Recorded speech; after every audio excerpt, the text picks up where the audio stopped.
মানে এই কদরটুকু বাড়ছে এই কারণে যে ওই যে ব্যাংক হাতির মাথায় লাথি মারে কেন, যে একটু আগে আমাদের একজন ভাই বললেন যে ব্যাংক তো হাতির মাথায় লাথি মারে এই জন্য তার পিছনে একটা পাওয়ার আছে।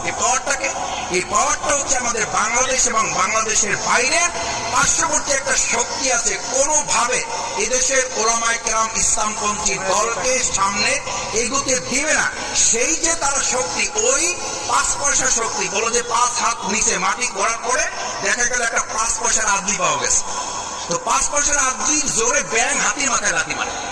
আমাদের এত ওলামায়ে কেরাম, আমি তো বিগত 14 দল, 15 দল, 20 দল, 16 দল, 17 দল, এক এক দলের সভাপতি হলো নিজে, সহসভাপতি হলো বউ, সেক্রেটারি হলো নিজের ছেলে, তারা মিলে 14 দল করছে। আর আমাদের তো এখানে একজন ইমাম আছে, কয়েক হাজার লোকের মুসল্লির নেতা। আমরা তারা আজকে এখানে বসেছি। আমরা দায়িত্বহীন কণ্ঠে বলবো এই বছরের নির্বাচন হবে মুসলিম না, ইসলামী আদর্শ